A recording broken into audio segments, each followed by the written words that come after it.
Hey folks, welcome to Bear Mountain. Thought we'd do just a quick video and talk a little bit about something that we showed on Instagram, and people have been going, how did this happen? How did you do it? These are bunny tails, and I kind of wanted to talk a bit about it, so let's get into it. Okay, these guys are bunny tails, and then lots of folks in the floral business have, raised these things. We used to, years ago, field raise these guys. And everybody kind of came to the consensus that, well, bunny tails are maybe, about, a foot and a half? 12 to 15 inches. 15 inches, somewhere around in here. And these guys in here grew 30 inches, easy. Some of them, 30 inch. Because I'm kneeling down, and in that case, it's right above, even with the top of my head. So it's at least 30 inches on the stem from start to finish. So the question is, how could you get bunny tails to do this? Well, there's a couple of things.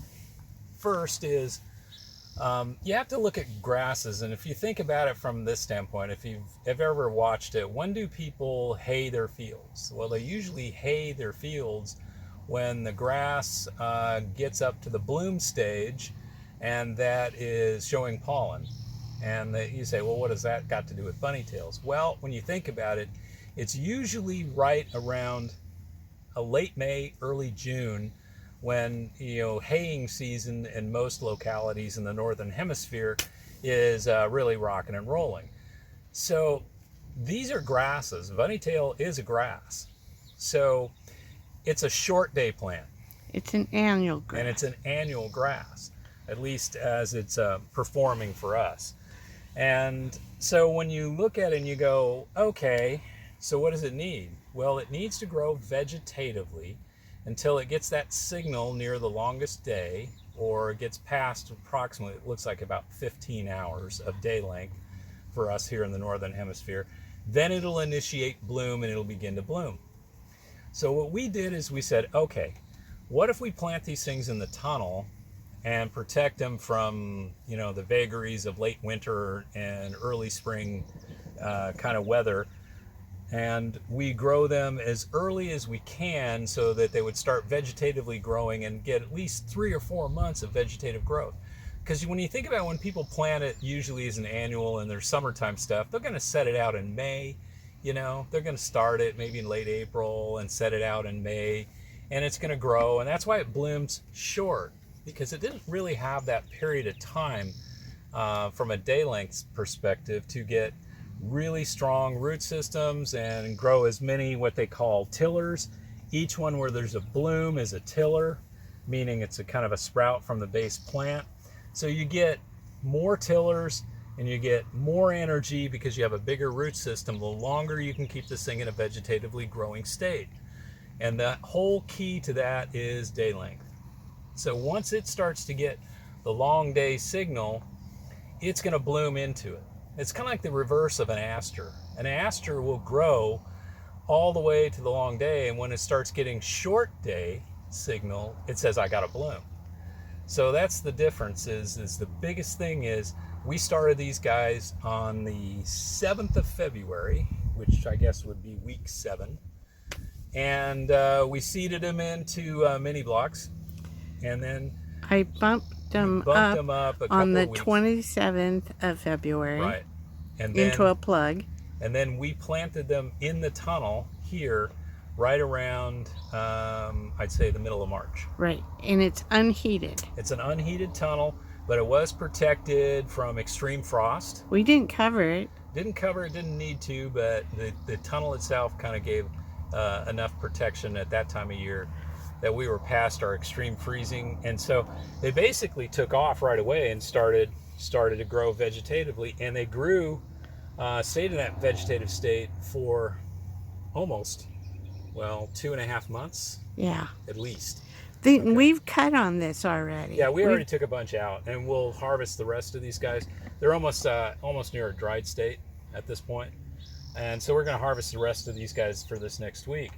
So in addition to that, we did fertilize. And what we fertilized with is we treated this whole thing with Jadam microorganism solution, JMS, and the grass Jadam liquid fertilizer. We did that on a 10-day rotation as long as they were in that vegetative growing state. So we started, and applied, like I said, about every 10 days, and it really helped the plant. It gave the plant a good boost. So that was the fertilization and the microorganisms that helped the plant develop a really good root system. And then it really was in an excellent position to when it started to bloom.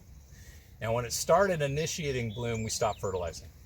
And we do drip irrigate. And so there is some soil moisture once you get below the duff on the top.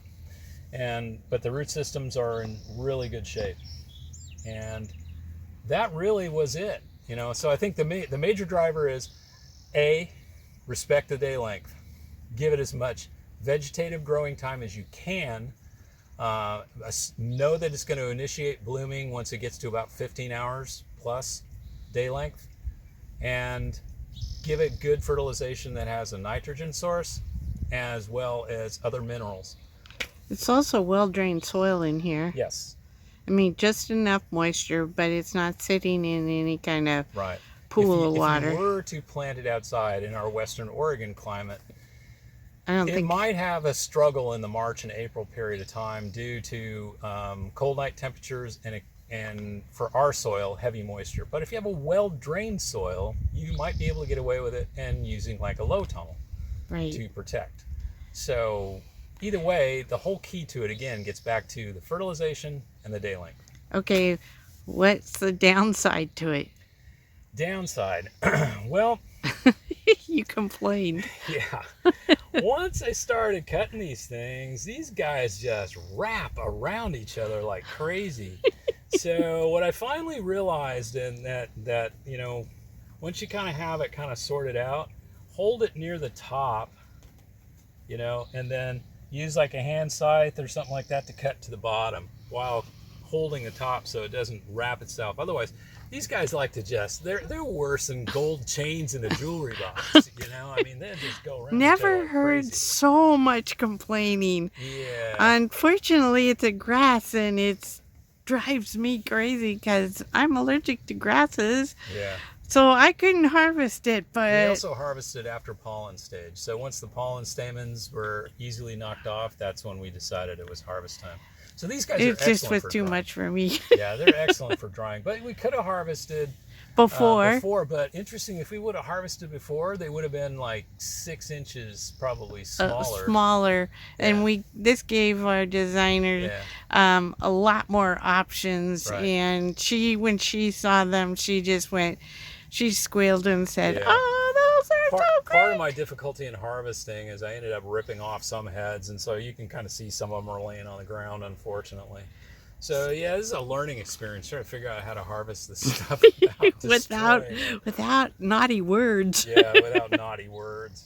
The other thing is that as much as I would like to be able to offer this in the fall, the only way to do that would be to grow it now and harvest it and dry it. Yeah, because we can't make it do this again this fall. No, it's like if you planted it again now, you're going to end up with something that, I mean, you still get some heads. Right. But they won't be as big a heads, and they're going to be in really short stems. Yeah. Because when you plant a plant that is, say, if it's a long day plant or a short day plant, and you're planting it the opposite of what it wants to grow vegetatively, when you plant and it's got to grow in the period of time that it should be forming a bloom, the plant is going to race as fast as it can to do the minimum amount of vegetative growth so it can put out a seed, because it's going, oh my God, I don't have any time left. Right. And so that's why when you plant asters at the wrong time, you get miniature asters. Great for corsages. And that's why when you plant this stuff at the summertime, you're going to get a bloom, but it's going to be substantially smaller. But that still may be useful. It's just different. It's just different. But I know that the designers and stuff would want this as tall as possible and this fall, and I just don't, even though it was fairly fast, it's just going into the wrong day. Yep. day length. Yep. So, and it's a little bit of a shout out too to Redemption Seed. We got Yeah. the seed from them, And we got this as free seed.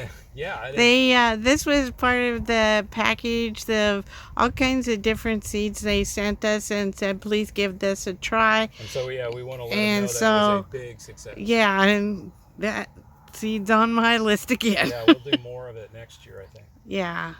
So it's really cool. So thanks, guys. Appreciate that. And it got us back into this again. In the past, we just kind of let it go. So I may be looking at a lot of other different grasses. Yeah.